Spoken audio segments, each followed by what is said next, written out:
Hello? Hey, Shirley, how are you doing? Hey, I'm good. How are you, Mitch? I'm doing all right. Having a little bit of computer issues here, so I have to have some assistance from my trusty, dusty cohort, Catherine, on the other line. So what's on your mind today? Well, I'm calling, I have a couple of things. One of them, is the owner finance when you run into issues with people making payments. I wanted you to kind of walk me through your process and how long it takes if you have to close, claim, like go through a foreclosure, and then if they, basically, start a bankruptcy because you've, filed for foreclosure. And then also, some of the houses that I have are rental houses that are, probably outside the sweet spot. They're a little bit too high end maybe for some of this owner finance. And, because of that reason, it's pretty difficult to, go through a foreclosure and a bankruptcy because of the size of the notes. But that's a situation that I'm in on a couple right now. What size are they? What size are those?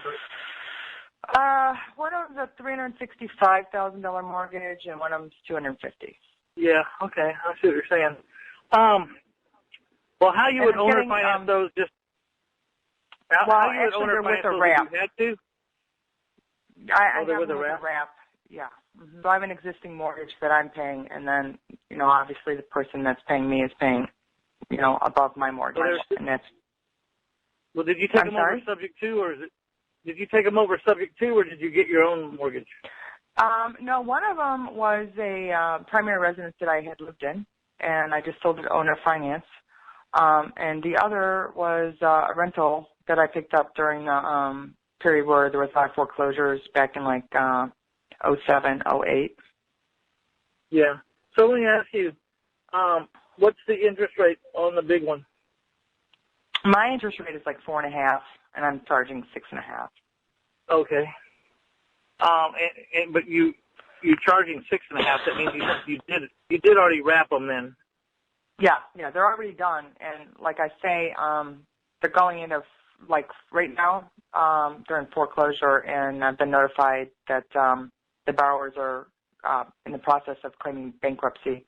However, they haven't been able to give me their attorney's name, and my attorney was not able to find any bankruptcy proceedings. So we're moving forward with the bankruptcy, but I hired an attorney. Yeah, I'm sorry, the foreclosure. And I hired an attorney that I didn't know a whole lot about it when I got involved, and I was leaving on vacation. And so I just hired a attorney that I'd been referred to that handled foreclosures, but he doesn't handle the bankruptcy side. So I find a couple of really great attorneys today that I'm really comfortable with that seem to really know what they're doing. They're like $350 an hour.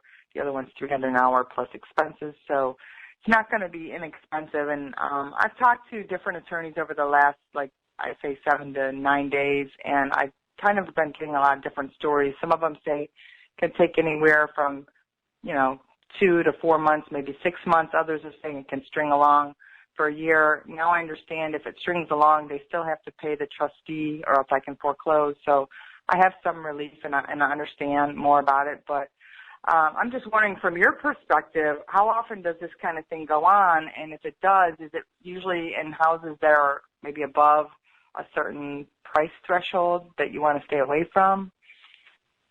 Well, I haven't experienced a lot, although, I get about one person a year that goes to file bankruptcy, and usually I have someone who stays, an attorney that stays right on top of the proceedings and the deadlines and the dates and when I'm supposed to get paid and when I'm, and the minute they don't do it, we go ahead and file to have the bankruptcy dismissed, or defaulted, whatever they call it. And, it'll take 6 or 7 months. The smartest ones I know, one person files bankruptcy, and then as soon as that bankruptcy is over, the other spouse files bankruptcy, and that can get you into a longer period of time. Hopefully, you don't run into someone who knows that trick. I've only run into that. I haven't ever run into that, but I've heard of people that did run into that. No one's ever done that. I've been forewarned that could happen, so that's a little bit concerning. Because mortgage is like $2,200 a month to wrap. My mortgage is $22. Theirs is like $34.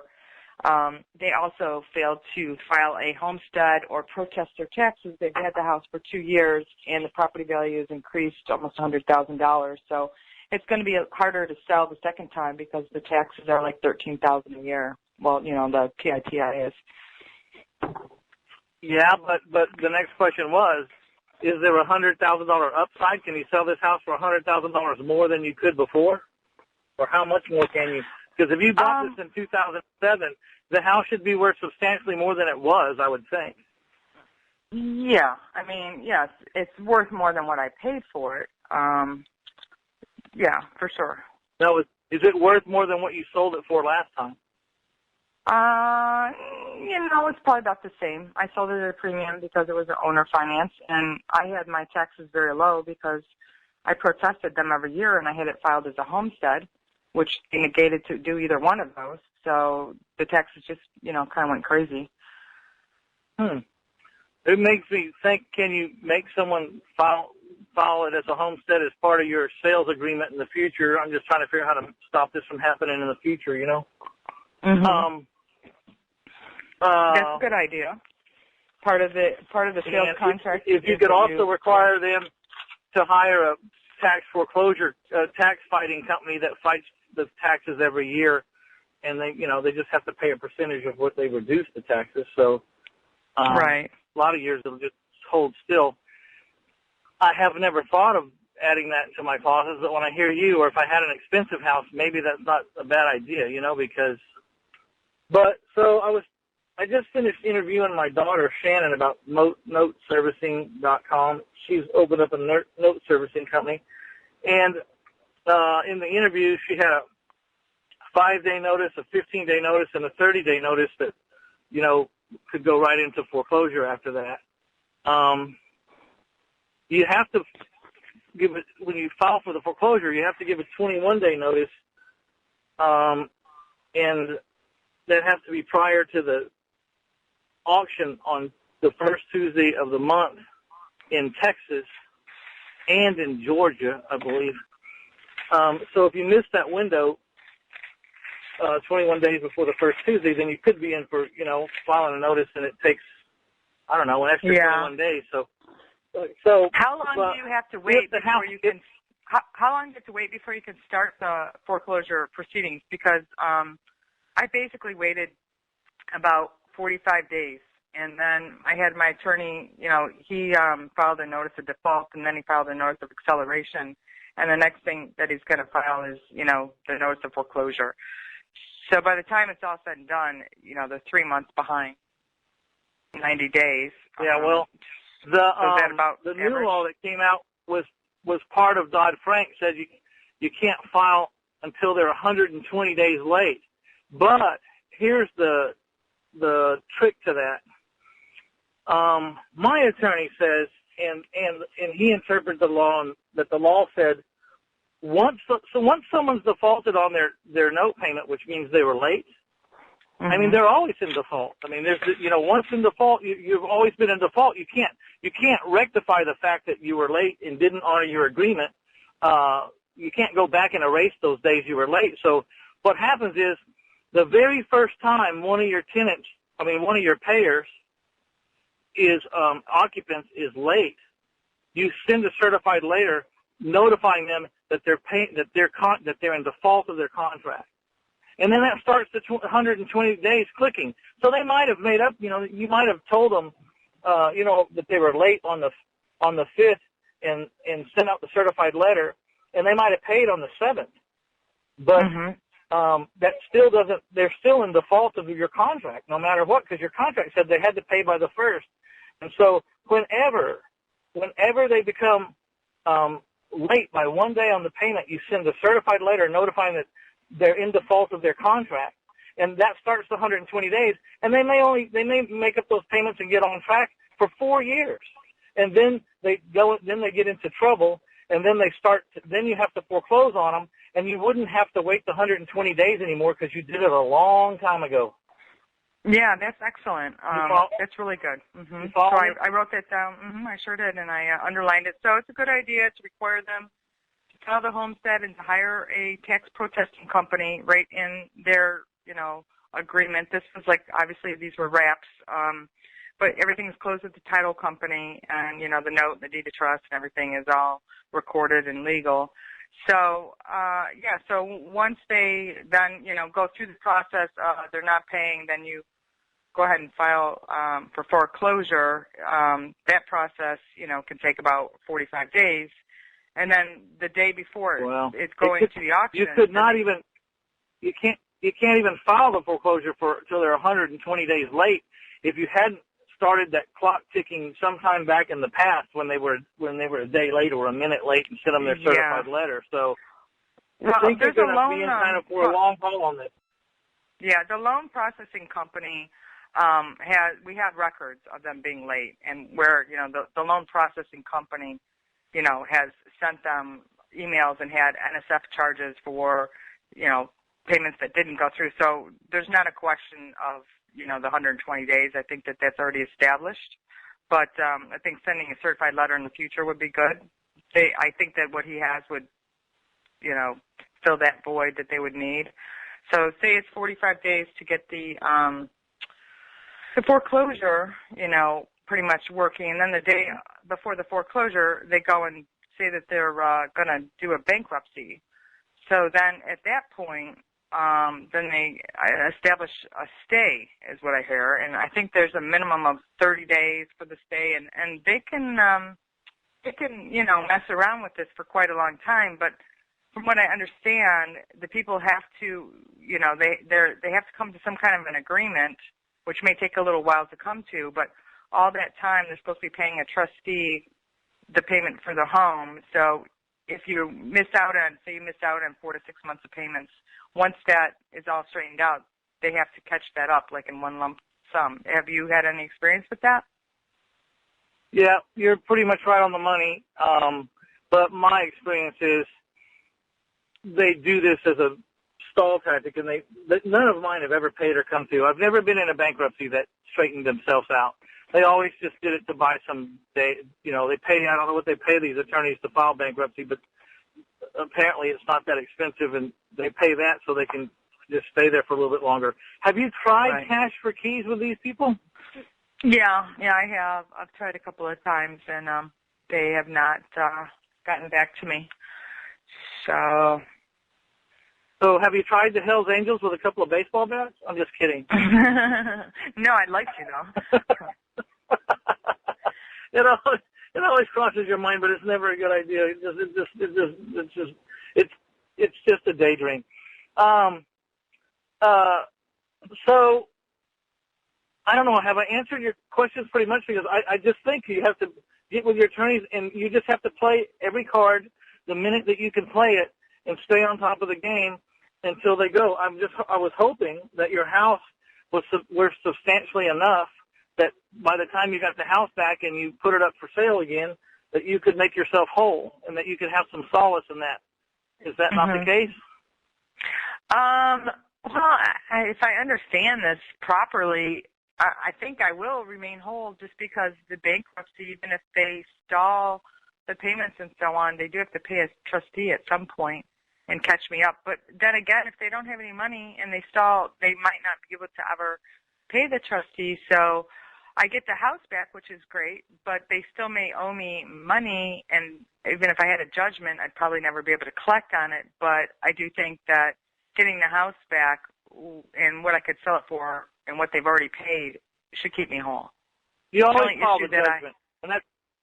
You always follow the judgment because you never know. It could be, money from heaven years from now when they win the lottery or get an inheritance or something. And the other thing is that's your negotiating point with them to just take cash for keys, to take $3,000 or $4,000 now to leave by the end of the weekend, because if you don't, you're going to put this judgment on them for the rest of their lives. I mean, you have to renew it. I think it's every 7 years if you want to keep it on there. So what? But what are some of the things that, like, a judgment, like, give me, like, the little summary or list of why it's bad to have a judgment against you. What does it do? Well, I mean, all kinds of things could happen in their life. Like, you can't qualify for another house, right? You can't, like, it's on your credit report. You can't file for another house. You probably will have a hard time renting. You probably have a hard time financing a car. Those are basically the things that's so bad about having the judgment? Yeah, it's my understanding that if you win the lottery or get an inheritance, so sometimes they can, you can recoup from that way. I haven't really studied it that hard, but I just know that if I don't have the judgment, I'm never going to be able to collect. And I know the judgment costs me a little bit, but it's kind of like out of principle. It would be a shame to let someone do that to me and then not file a judgment on them, because they deserve to have one, and they need to have it, and they need to suffer whatever pain that causes them until maybe one day they come back and say, hey, what do I got to do to get this judgment off of here, because it's killing me. Yeah, exactly. Okay, well, that's all good advice, and, I just wanted to kind of ask that question because your whole motto is to get these houses and then to owner finance them and sell them. Do you do many wraps? I mean, because unless you can pay full price cash for the house, you're going to have to do a wrap. I do all wraps, but I borrow private money, and it's in my agreement with the private lenders that they understand I'm going to wrap it. I even go to banks and got credit lines back in the day, and they gave me credit lines, explicitly knowing that I was going to buy the houses with their money and I was going to wrap it and pledge the note to them, pledge my collateral back to them, and my note. And so,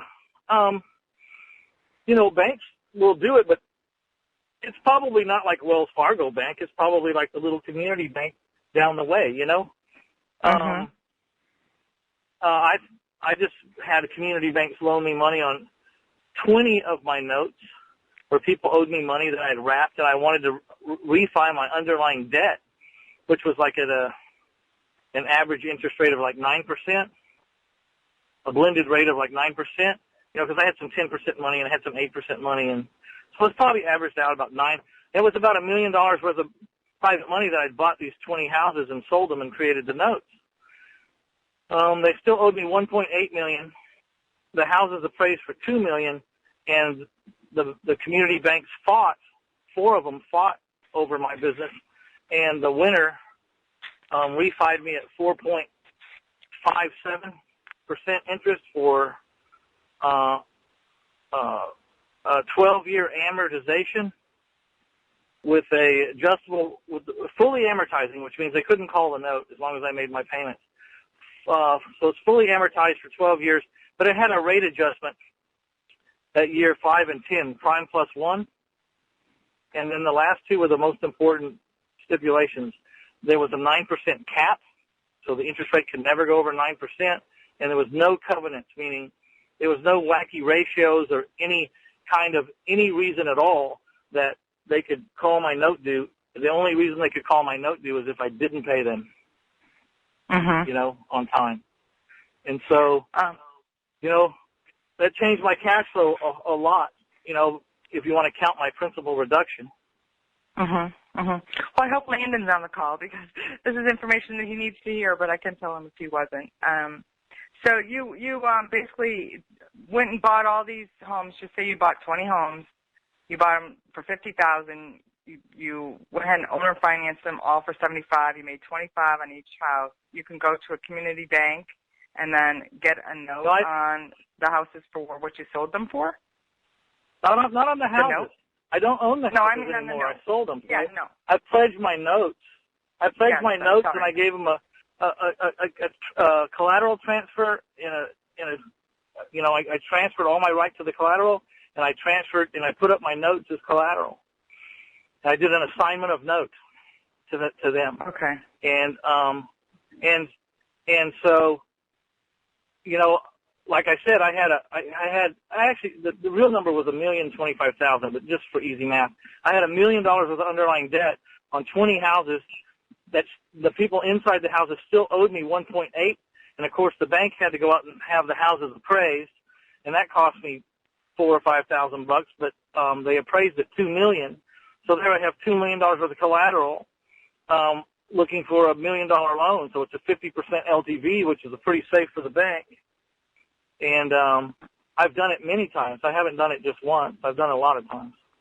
Because that's how you free up your money. So potentially you could buy the whole town with the same $1 million, you know, if you just keep doing that. You don't need to get more than $1 million worth of private money if you keep doing that.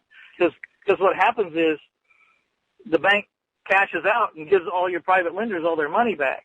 The problem with it is that my private lenders were living off this interest, and when I paid them off, they got mad at me. Right. They You're paying wanted the their private money lenders? out. Okay. Yeah. So that's a really good way or brilliant strategy. What I do now is I go through my portfolio of houses and I see how much money people have invested with me, and say like if they have like $8 million worth of private money. Are you there? I am. Can you hear me? And so what I do now is I go through the portfolios, and if a guy has financed 10 houses for me, then I'll cash him out on 3. If a guy has 4 houses with me, I'll cash him out on 1, and I don't wipe any one person out. You know, I just take a piece of what they have and pay it off. And so I probably will quit doing $1 million bundles and probably just do 5,000 or 6,000 to make sure that I don't have to pay too many of these people's loans off at one time. Because literally when a person's 65 or 70 or 80 years old, they're living off that check I give them every month, knowing that they're not burning their principal. And when I give them all their principal back, they don't have an income, and they have to start spending their principal to survive. Even my big guys that I paid a lot of their loans off, I kept sending them payments even though I didn't even have their money out as a courtesy so that they wouldn't go under. Okay. You know what I mean? Well, it was a judgment call. Yeah. It was a judgment call because, you know, these people have been really good to me my whole career, and when they explained to me how I was hurting them, I said, look, I'll get your money out first, and I'm going to start I'll just send you the same payment I always did. So now I put myself in kind of a position I don't like to be in. I'm having to spend, you know, $300,000 or $400,000 in a hurry, and I don't want to make bad decisions, but I'm just giving money every month to these people because I'm a good guy and I want to do fair business, you know. Right. And you don't want to lose them either. Does that make any sense? Yeah, I don't want to lose them. Yeah. The truth of the matter is you're not going to lose them, I don't think, because where else are they going to go and make 8%? I mean, they've been with me for years and years and years, so, I mean, they would be petrified to go anyplace else, really. They've gotten so comfortable with me. I don't think I'd lose them, but at the same time, I just wanted to not hurt them, you know, when they told me their story. Because normally you'd think that people would be happy to get their money back and say, wow, this money really does come back, you know what I mean? But not the case. Right. Right. Okay. Well, that's really good and really interesting. Is there more information on your website or in one of your books on that? In the third book, did you call The Art of Owner Financing, I went through the scenario in The Art of Owner Financing, but it's really pretty much exact numbers. It's just, the story I just told you is the one that's in the book. Okay. All right. Well, okay, very good. Well, I appreciate it. I got some good nuggets out of that. So if somebody else has a question, you can go to them. All right, Shirley. Hey, well, it was a good call. It was a good back and forth here. Thank you very much. Appreciate you. Okay. Thank you.